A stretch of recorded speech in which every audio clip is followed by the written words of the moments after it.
I'm Roger Urbaniak with Roger's Outdoor Channel.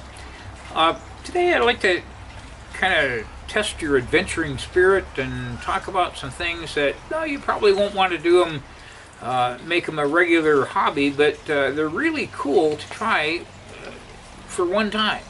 Just go out and just say, "Wow, I did this. Jumped out of a plane. Uh, parachuted. I went up in a helicopter. All those things that you probably won't do them a lot of times, but just saying you've had that one experience that you can write stories about it. You can kind of file it away in your memory, your diary, your memory bank. Tell your friends, brag it up, that kind of thing. So I'm going to give you some basics on a couple of things that I've tried, and recommend that you go out there and give them a go, and give you some of the basics that you need to know on where to find them, how much it's going to cost you, and just what you have to do, give you an idea of what the experience will be like a little bit. The first one I want to talk about is river rafting. Whenever somebody mentions that to me, I, kind of immediately think of kind of the first trip that we took on the Wenatchee River, where it was just really perfect. We just hit really cool rapids. We had fun, talkative guides. Spent a couple hours on the river. It was we did it maybe late June, so the water was starting to get a little bit warmer. I mean, we didn't freeze to death. It was still pretty cold, but when we got wet, etc.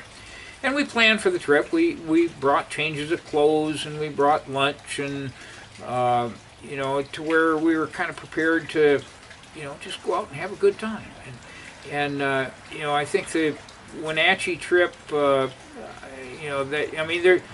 they're in Washington State. I went on the internet. There's probably 8, 9, 10 different rivers that where guides will take you to them, and they'll rate the rivers. They'll say, "Well, this one's really, for beginners.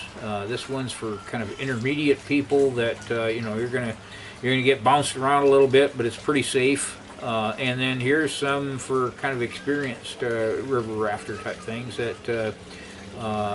Especially in the spring flooding, when the river's really ripping through there. So you can check out your river and kind of how much adventure, how much are you willing to take, versus the especially on your first outing, and try to plan your trip to where you have warm weather. You get there in plenty of time and make a real vacation out of it. Go out to dinner or drinks afterwards. But the thrill of going down through those rapids, getting bounced around a little bit, is pretty cool. So again, the internet is going to tell you who offers what trips at what price. I mean, they're going to run maybe $75 for a 2-3 hour trip to $150 for a little bit longer trip on a more challenging river.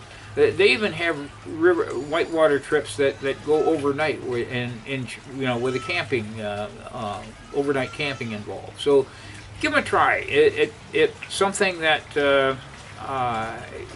it's an experience that it's pretty safe. I consider as long as you stick with those beginner to intermediate type rivers.